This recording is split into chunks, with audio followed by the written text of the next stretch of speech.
All right, so how much time are you spending on instruction, given the definition of instruction that I just gave? How many of you have been able to reach the 80 to 100% range? Raise your hand. Wow, that's really good. How many have been able to reach the 60 to 80 range? And how many have been able to reach the 40 to 60 range? Okay, so I didn't see a lot of hands. I mean, I'm doing a quick estimate, but I'm afraid to ask how many of you weren't even at 40%. So let's talk about what's ideal. What should you be striving for? Okay? And remember, I said between the school in the school day. Everybody knows you work long hours. I'm talking about between the school day, what is the time spent on instruction? What is ideal? What do the great schools do? The principals in the great schools, what are they doing? If you go to KIPP or Achievement First, some of those schools, or if you go to some of our strongest schools, that I love it when I go to school and the principal's not in the office. Not that it's bad to be in the office, you've got to be there sometimes, so don't freak, but when I never get upset when I can't find the principal. The secretary says that he's doing his thing in the classroom. Great. We'll find him. We'll track him down, but that's great. So what percentage are the great principals doing in instruction? What do you think? Somebody yell out a number. 85? Well, you guys, that's good, yeah. I mean, some are doing 85, but if it's between 70 and 80, you're doing really well. If it's between 70 and 80, or if it's above 70, you're doing really well. If it's below 70, don't panic, just try to work with your EDs on how to get that number higher, wherever you are, to push that number. Now, I get it, so EDs have to help you, we have to help you, so that we're not pulling you away from the things you need to do. EDs need to make it okay for you to be in the classroom, to be talking to teachers about lesson planning. You have to feel okay to prioritize and say, hey, my number one priority is this. The backpack that Johnny lost yesterday actually can wait for my scheduled parent time. Miss Smith Miss Smith has a problem. She can wait until the scheduled before or after school or lunch or something like that. Now, every once in a while things can't wait, I get it, if it's safety or, we say blood and guns. That's safety. If someone's going to get hurt, then okay, everything drops. But if it's because she's perturbed about your formal observation that you gave her, she can wait till after school. And before school, actually talking about formal observation is okay if it's scheduled anyway. But if she's perturbed because, you wouldn't give her annual leave, or, because she's running out of leave days, or she's got this issue, that can wait till after school, before school, or lunchtime. Okay? And you have to gauge that. What is with my computer?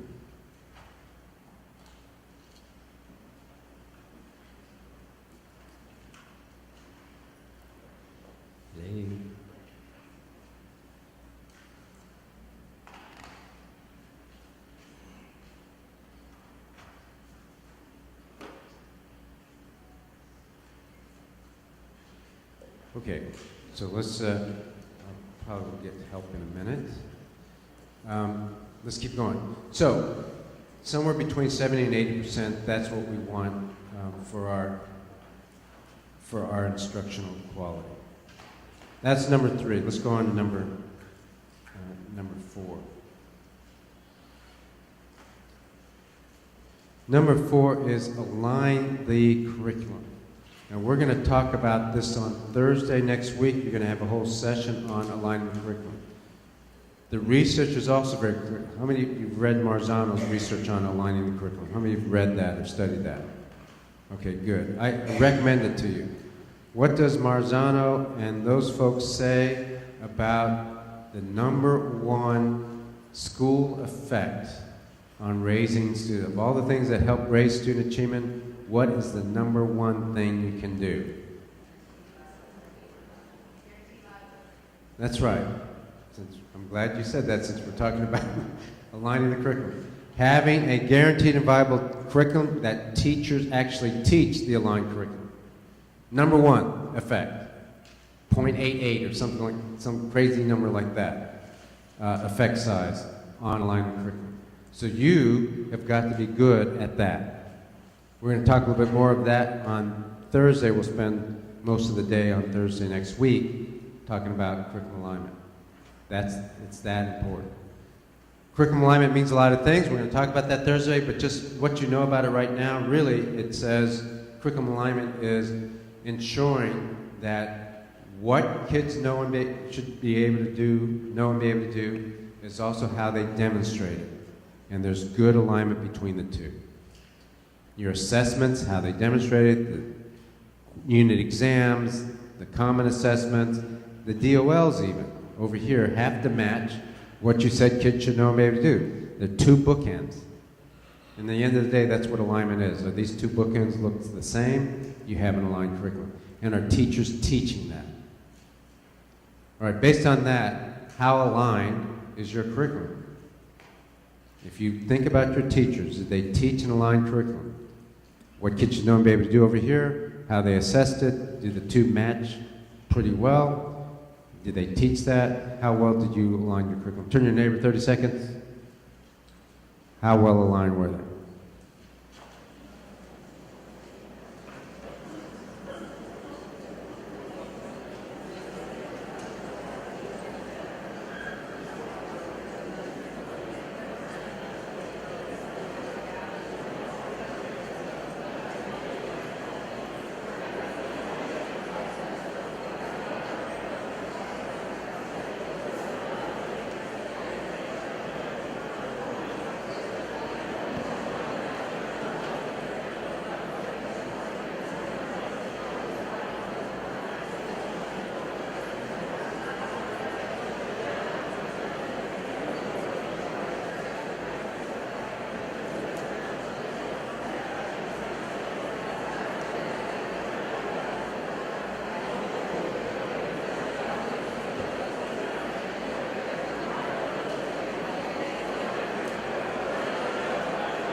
All right, couple more.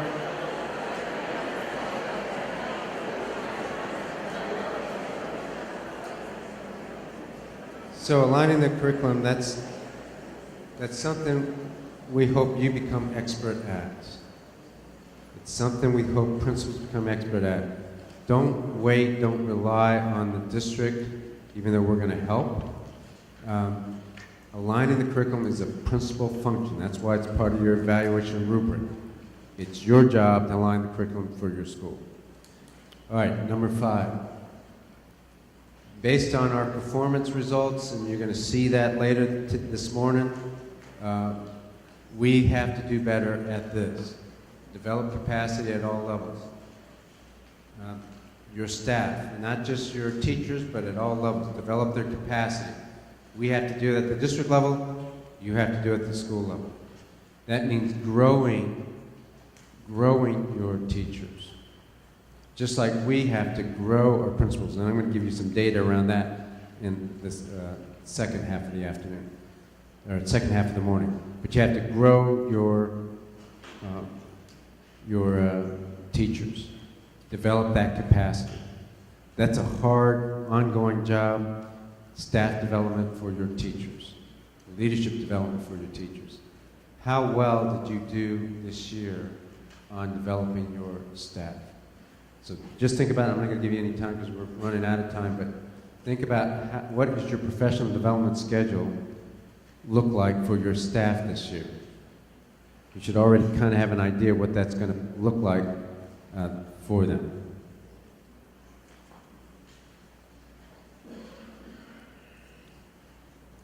Number 6, monitor for continuous improvement. It cannot be, just at the district level, we don't wait till the end of the year to evaluate you or your school. We're looking at action plans at the beginning of the year. We're looking at student data.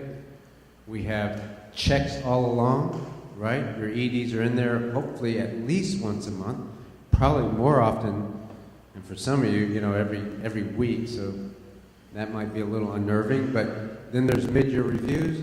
The question for you is, with your school, how are you monitoring for continuous improvement? Are you just waiting for the STAR results to come out in May and then saying, well, I'm doing well?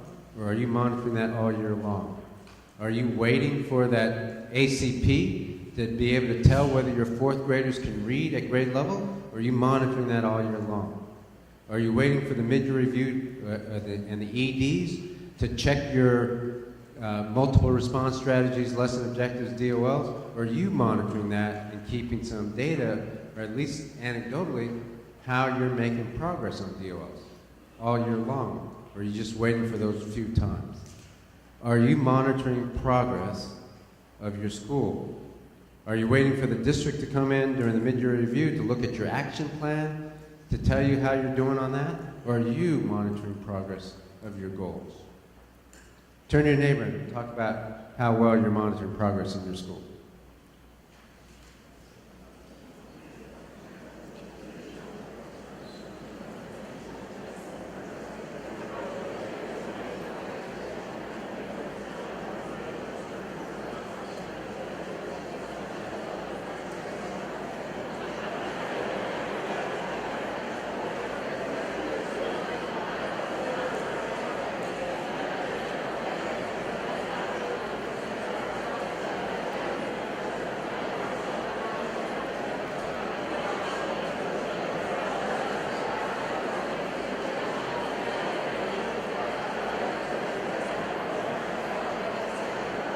Okay.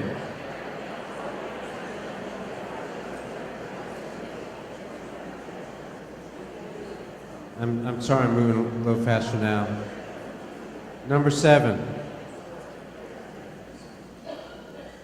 I'm not going to spend a lot of time on this. Great schools recruit great teachers. Kind of obvious, but great schools recruit great teachers. They're very purposeful, intentional. We'll talk more about that tomorrow. I guess the only thing I'll say about this is that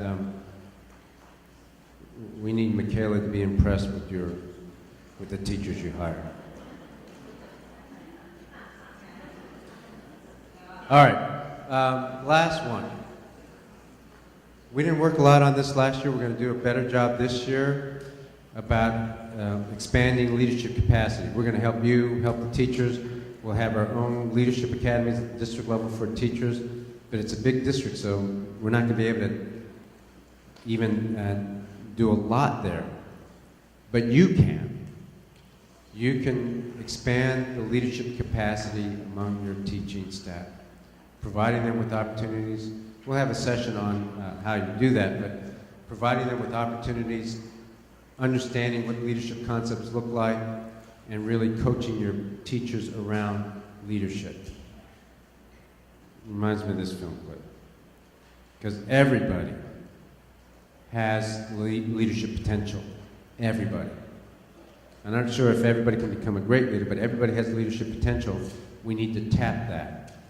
Your schools are too big, even if you only have 500 kids or 400 kids. They're too big for you to do it alone. You have to have others to help. You have to expand the leadership capacity, and it makes for a stronger organization.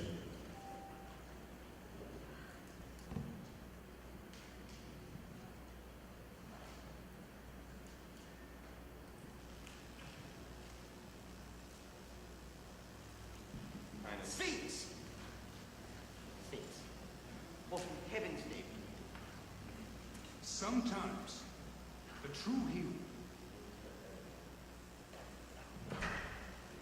I got volume now. Kind of. Sphinx! Sphinx. What in heaven's name do we do? Sometimes the true hero is the one with the courage to run away. I like the way this man thinks. That's right. I like the way right here. We can't run. Oh, yes. Oh, yes. It's been established that we can run. This is egg salad. It's loaded with cholesterol. The wife won't even let me touch it. Hardly seems to matter now, as chances are we're already dead. Amazing is gone. There's no use waiting for the cavalry, because as of this moment, the cavalry is us. Oh, yeah, but I don't want to get fraculated. Psycho. Still get fraculated. This is our fight, whether we like it or not. Just we few. We're not your classic superheroes. We're not the favorites. We're the other guys. We're the guys nobody ever bets on. But I'll tell you what I think. I think you and that ball of yours have an appointment that you've got to keep. Invisible Boy, I think it's time you were seen. Sphinx, you have trained us well. And Dr. Heller, you might just have given us the edge we need.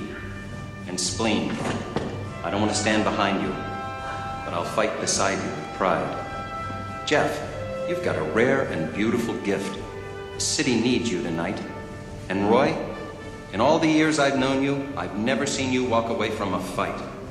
Why, you lifted a city bus once, man. I think you've got what it takes to handle Casanova. We're all in over our heads, and we know it.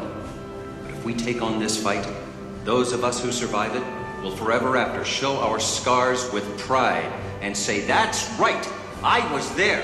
I fought the good fight. So what do you say?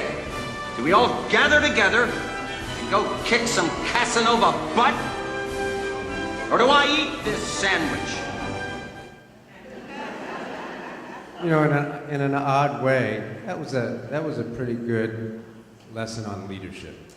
Meaning, leaders inspire other leaders to do their best work. They see the potential, they tap it, they point it out, and they inspire those folks to go do their best work, to do the heroic deeds. That's what we're relying on you. That's the last principle. We need you to exercise leadership, and that means inspire your staff so that they reach their heights. We got to grow that potential. And I think a lot of that happened this last year, and we need to continue to grow that so that teacher leaders run the reform at the end of the day. Okay? We'll talk a lot about leadership this year at some of our trainings, but in the end of the day, I still don't know a better definition than a leader who allows their people, inspires them to reach their best hopes. As I've said before, you know, and running in any person during a time of change is two things: best hopes and worst fears. Leaders help people focus on best hopes rather than perseverate on worst fears. That's it.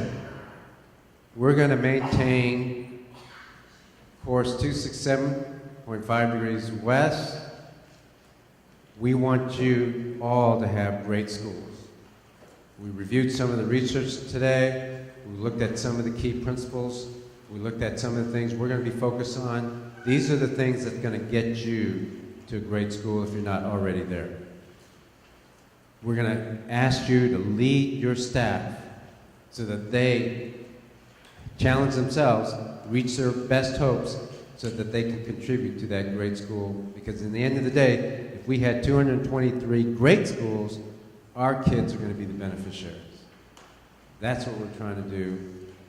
That's what the course we're still on this year. And you know, it's thrusters on full. And we're not going to do a lot that's new, but even the things we did last year is enough.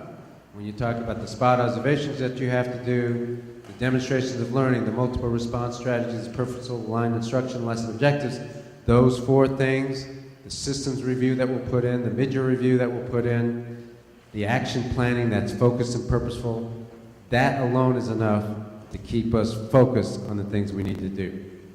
Okay, we don't need to add too much. I hope you won't add much more than that at the building level for your staffs. All right, I am done with my portion, but before we go to our breakout session, I need 2 questions.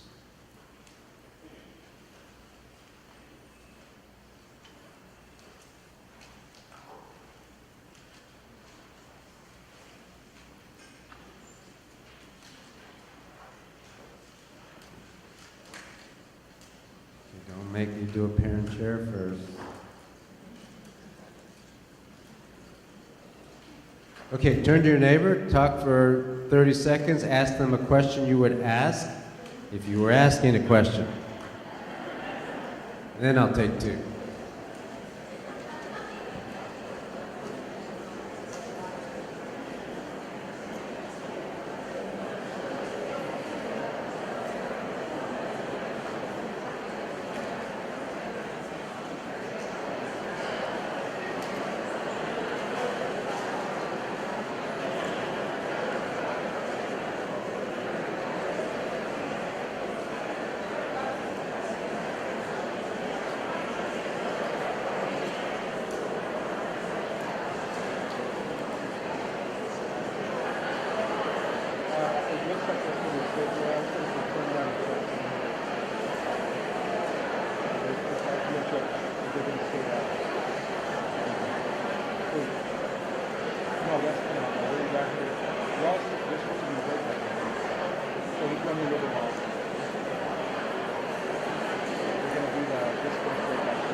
Okay, so the first question is, go ahead.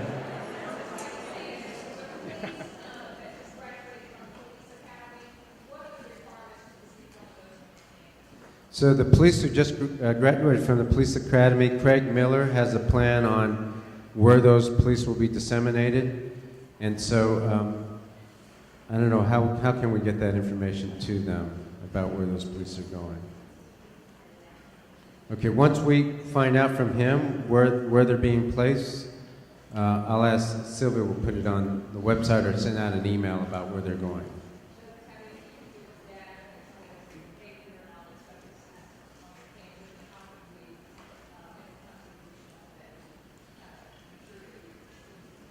You know, that's a great question. I don't know. We'll get with Craig Miller to see how, you know, you're asking what's the criteria for receiving an additional police officer, and if you have contributions, you might send him and Sylvia an email about what your needs are. Thanks for asking. Over here, and then we'll go over these 2.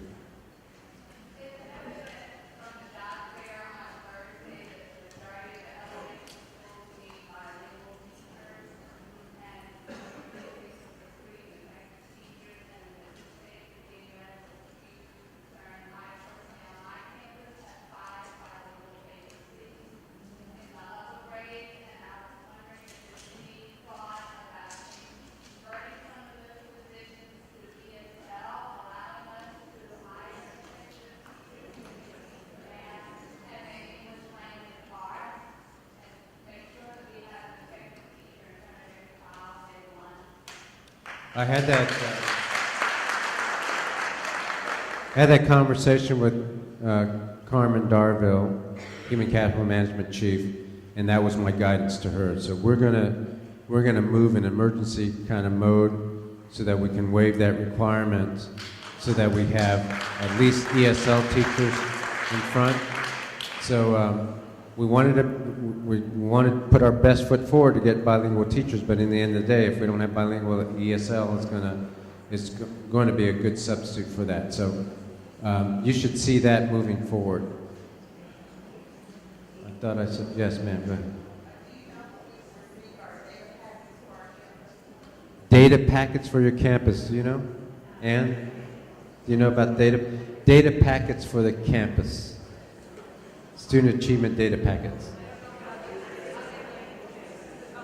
Cecilia, go ahead.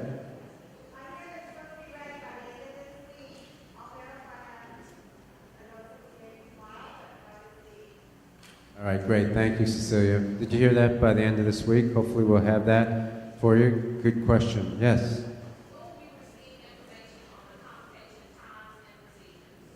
Convocation times and procedures. I don't know when you'll receive it. The convocation is on August 20th. August 20th. We're doing 3 convocations again, or 3 convocations at Ellen Davis Fieldhouse. We're going to talk to you more about that. You'll get instructions. Look, last year there were some buses that weren't air conditioned, but most of them are, actually all of them are air conditioned now. And we had the biggest complaint, people didn't complain that much about the convocation itself, but what they did complain about is some of the logistics getting to and from. The sad fact is there's not enough parking. But if people have medical conditions, or they're in a wheelchair, or they're in crutches, we will provide transportation, but if they want to stay at their high schools, and we're going to stream it to every high school, I think that's the plan right now, they can go there. So we don't want to make it more difficult for some people that have problems sitting on a bus. Even with air conditioning in a bus, it could be kind of hot. And if you have a condition, or your teachers has a condition, then send them to the feeder pattern high school. They can watch it there in the auditorium or library, and it'll be okay. Or we'll figure out something like that. Those instructions will come out probably this week. Okay? Thursday is what I just was told. Yeah.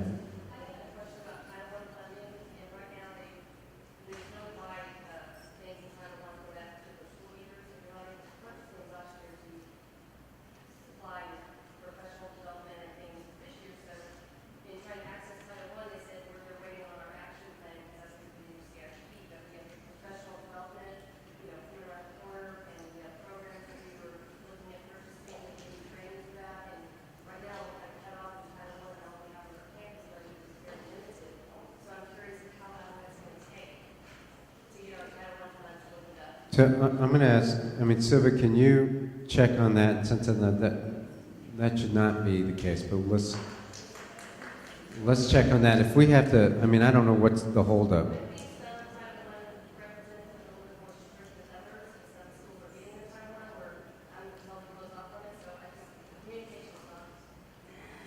Okay, thanks let's get an answer on that, because there's no reason to be strict on that. You're the principal. It's Title I funds. We'll figure it out. Oh, sorry. The question is Title I funds being held up and not having access to Title I funds. Why is that? Because there's already need for spending some of the Title I dollars to get ready for the school year and professional development. So I'm going to Sylvia and I will find out what the holdup is and see if we can get rid of that obstacle, if any of you are experiencing that. Thanks for asking. I have to return to the convocation just for a moment. Principals, it's an opportunity for you also to do some team building, or at least get everybody together and excited about the new school year. We'll try to keep the convocation short, but there's some value in that. We will get some information out there. We are considering, if this group thinks it's a good idea, of doing just one convocation and streaming it to various schools. So we might do that as well. One place and stream it to the schools. Maybe that would be helpful. But in either case, it's a chance for all of you to do some team building. We also need volunteers among the principals, about a dozen of you, who want to dance. I just got to dance. So if you're one of those who wants, we're only talking about one dance. It's kind of a hip-hoppy dance. If you want to dance at the convocation, please come up, leave your name today, and we'll get a hold of you. So leave your name with me up here at the break. Seriously, I mean, I might even do it too, so you can't be worse than me. All right? So if you want to do that, now if we get more than a dozen who want to do it, we'll do auditions. But until we get a dozen, it's a anybody can do it. All right? Now, mind you, 20,000 people are going to see this. So, you know. All right. Who's got the last question before we go to our breakout sessions? There'll be opportunities later today to ask also. Okay, in a minute we're going to go to breakout session. Don't go yet. You have till, even though I know the agendas we're off a little bit now, you have till 11:15 in your breakout sessions because some of the EDs and assistant soups want to do some introductions. It'll be the first time some of the principals are in the group with the rest of you. So there'll be some exercises like that. So why don't we do this? Be in your breakout sessions at 5 after 10, 10-minute break, and then be back in this auditorium at 11:20. 11:20. All right, see you. 11:20, we're starting sharp.